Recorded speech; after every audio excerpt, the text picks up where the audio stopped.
Hello, everyone, and welcome to Daily Grace with Pastor James. Thank you for joining me in this episode. So glad that you are joining me. Today, we want to look at how to find joy in your relationship.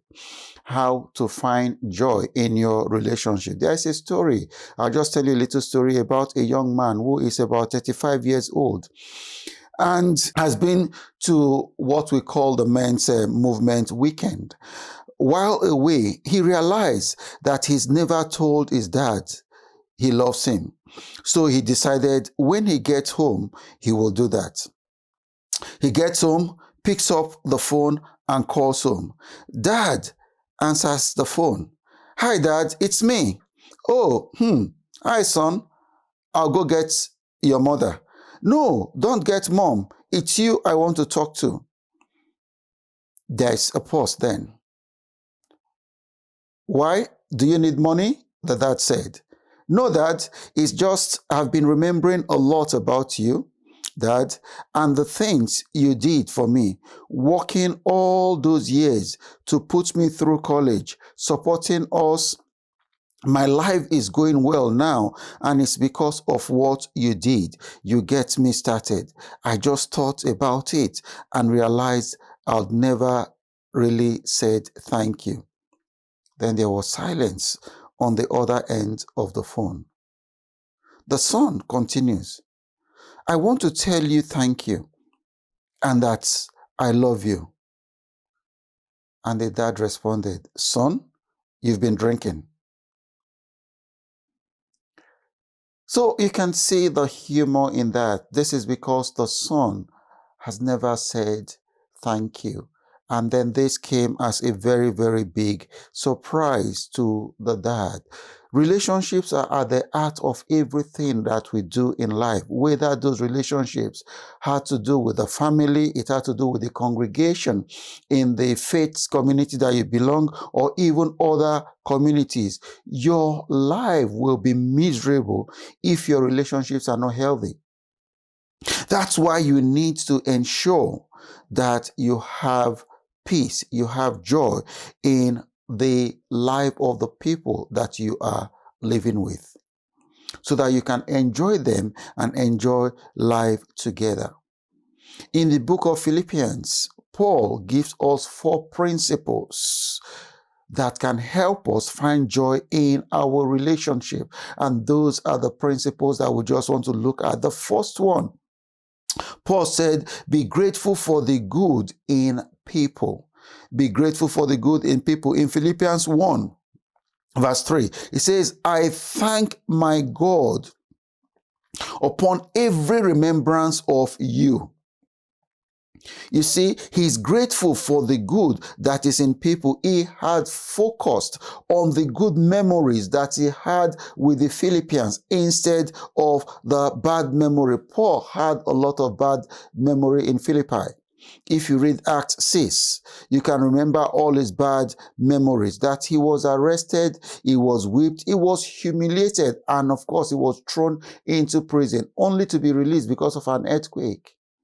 But he chose not to remember the bad experiences he had in Philippi, and he focused on the good memories. It's good for us to follow Paul, but I just also want us to remember that in following Paul, that doesn't mean that we need to deny the hurts in our life. Yes, the hurts will be there, but we just choose to have this joy in us and in our relationship. Neither do we need to excuse the weaknesses of others. We all have weaknesses.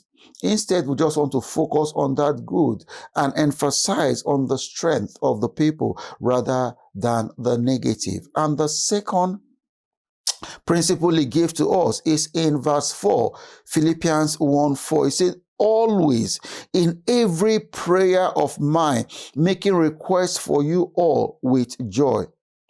Practice positive prayers is what he's trying to tell us. Praying positively for other people would not only change you, it will also change them. Listen, people can ignore our advice. They can discard our appeal. They can reject our suggestions. They can decide not to accept our help. But no one, and I mean no one, can reject prayers because we are all powerless when it comes to prayers. In that same Philippians 1, 9 to 11, it says this: I pray that your love may abound still more and more in knowledge and in all discernment, that you may approve the things that are excellent, that you may be sincere without offense, till the day of Christ, being filled with the fruits of righteousness, which are by Christ to the glory and praise of God. So in that verse, he has actually given us again 4 ways we can pray positively for others. 4 ways we can pray positively for our spouse, for our congregation, for our friends. And these 4 ways are: A, it says that you should pray that they will grow in love, where he says your love may abound. Pray for them to grow in love, because if they grow in love, they will love you, you will love them, and there will be joy in the relationship. Say you should pray for them that they make wise choices, they make wise decisions. Say discernment. Let them have that acumen in whatever decisions that they are making. They should be sound in that. You should pray that they do the right thing, pure and blameless, he said.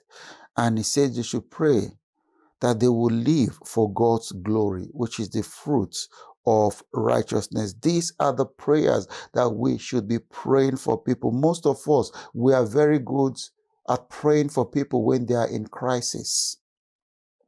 We're experts in that. But do not just pray for people when they are in crisis. Also pray for them that they should grow in love. They should make wise choices. They should do the right thing all the time, and that they should live for God's glory. The third principle he gave to us is in verse 6 of Philippians 1. He said, being confident of this very thing, that he who has begun a good work in you will complete it until the day of Christ. Be patient with people's progress. Not all of us progress at the same pace.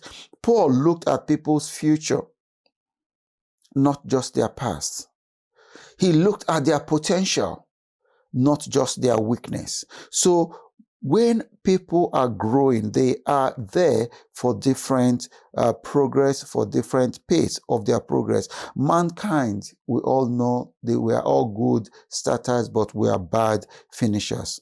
We have unfinished buildings, we have unfinished books that we are reading, we have unfinished projects in our life, but God does not have unfinished project. All his projects he completes. No matter what, he just progresses with you based on your patience. To enjoy people, we must give them room to grow and develop, just like God will give you and I room to grow and develop. And of course, the fourth one is found in verse 8 of Philippians 1. Philippians 1 verse 8 say, for God is my witness, how greatly I long for you, all with affection of Jesus Christ. You need to love people from the heart, not from your head. Loving people begins with understanding them. Loving people begins with when you act in a way to help them. You can't love people that you don't understand, so you need to understand them. You need to care for them. You need to be aware of their situation. You need to understand them, ask critical questions, and then wait and listen for the answers. Understanding people help you love them better.